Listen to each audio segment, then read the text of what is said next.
Hi, Nashville. Welcome back. It's Amani, and today I am here with John Miglietta. He is a congressional candidate for the 5th District of the House of Representatives.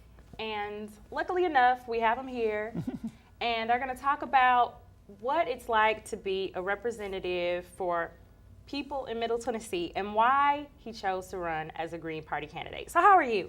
Good, Amani. Good. Thank you very much. It's good to see you. It's nice to see you again. So definitely. Now, I know you as a professor at Tennessee State. Right. You've been there for a while. You were always good to the students. Thank you. Even if they were lackluster, like me. Well, you were fine. I was pretty good. You were good. Okay. Yeah, you were pretty good. Thank you. You were pretty good. Well, how did you get involved with politics? What interests you about this race? Well, I mean, part of it is I've been a political science professor now for about 15, 16 years at various institutions. I've been at Tennessee State since 1999. So I study political science, I study politics. My own expertise is mostly international politics and Middle East politics, but I really got interested in American politics in part in a scholarly way, but then as I looked at politics, I realized, we really need some fundamental changes in the way we do politics in this country, and I just did not see any change coming from the two major political parties, and I was always interested in looking at alternative parties, and I got involved with the Green Party at first in the 2000 election, and then on a regular basis pretty much beginning in 2002, 2003. My wife and I have been involved in the Green Party of Middle Tennessee as well as the Green Party of Tennessee. I have been a national delegate from Tennessee to the Green Party of the United States. Awesome. And I also currently, I'm no longer in that position now, but I do serve on a couple of committees of the national party as well. So I've been involved at various levels. So what is it about, why are you running for this particular seat?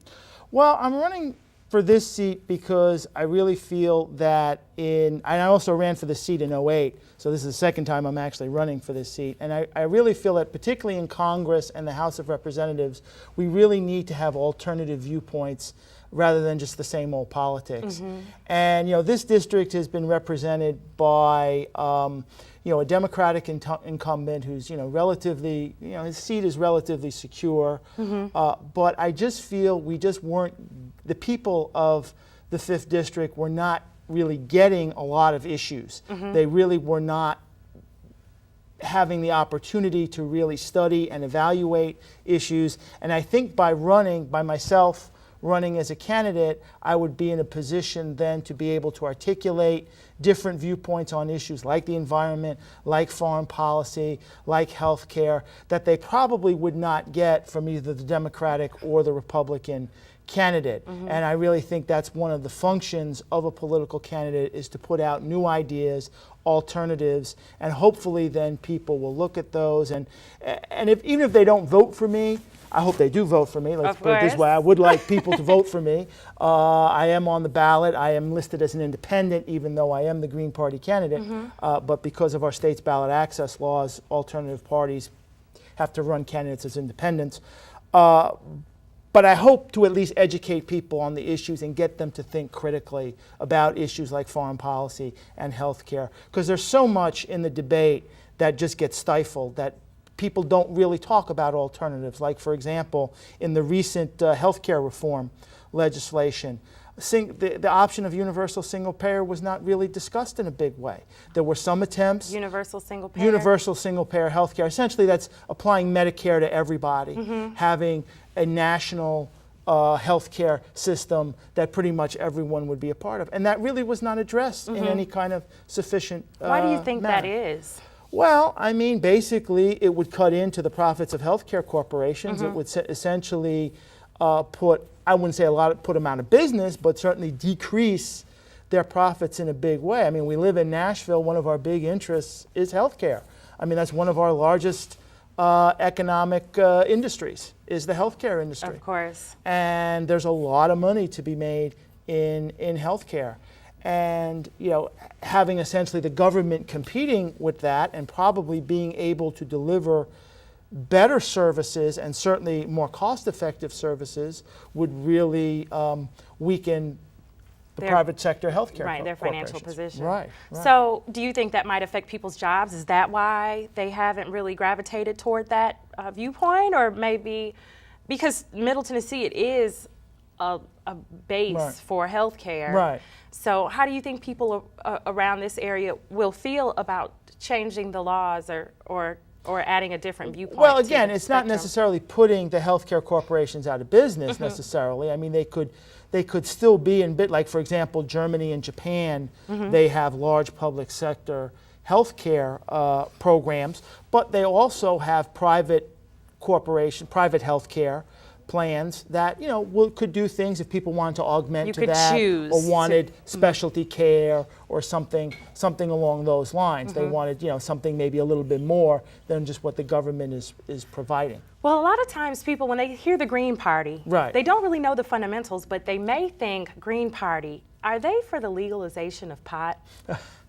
I mean, I think the Green Party as a party believes that we really need to look at our drug laws and really decriminalize a lot of what is now illegal. I'm not saying necessarily have all Just drugs being legal. floodgates. Yeah. Right. But we really need to look at the way we apply, where we look at our drug laws, particularly marijuana. I mean, the Green Party, supports certainly legislation legalizing marijuana for medical purposes. But we also need to kind of look beyond a little bit of that, and do we really want to put someone in jail for smoking marijuana or having a couple of marijuana plants and things like that? Now, of course, there are harder drugs and things like that. Right. And obviously, if you're in certain occupations, that would be an issue. But we definitely need to look at our drug laws, because that's one of the things why we have prison overcrowding in this country. Right. And we have a lot of people in jail for violating drug laws, and they're not violent criminals, Right. but because they had a few marijuana plants or whatever, they're now in jail, and they're probably going to have a very difficult time getting jobs or getting credit or anything like that. So we're certainly for looking at that. But the Green Party in this country actually came out of the environmental movement in the 1970s. Now environment is one of our key pillars. Ecology, environmental sustainability is extremely important, and it is one of our key pillars. Right. But we're more than just about the environment. And we're also for nonviolence, peace.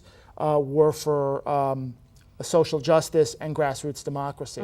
Those are our four main pillars, and we have various key values that derive from that. You can go to www.gp.org and look at, or go to my website, johnmiglietta.org, and you'll see the 10 so those are key values. Are the 10 key values? 10 key values of the party. We have 4 pillars and 10 4 key pillars values. and 10 key Yeah, values. So so- they're plain out there for anybody Yeah. to look at. Yeah.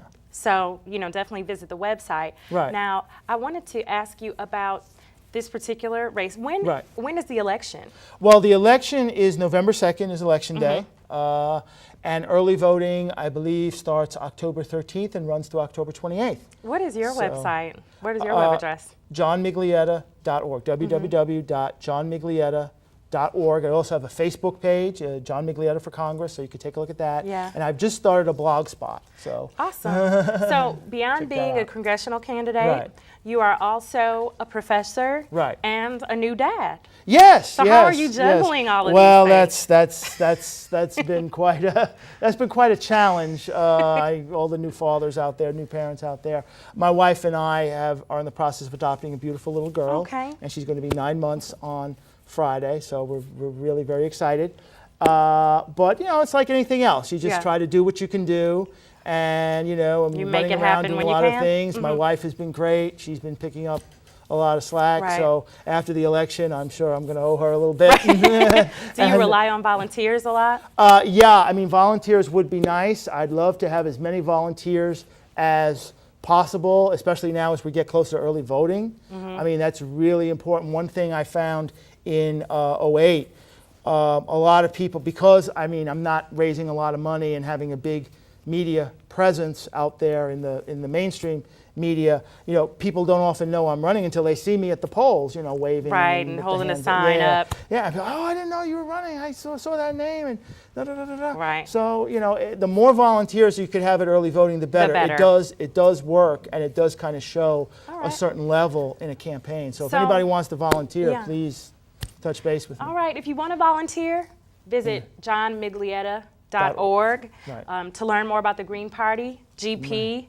GP.org is the National Green Party website. It's just gp.org. It's www.gp.org. gp.org. All right, well, greenparty.org. I appreciate your visit today, thank you. and we're looking forward to seeing you be successful at the polls. Well, thank you. I really Thank appreciate it. Thank you so you. much for having me. All right, bye, Nashville. We'll talk to you soon.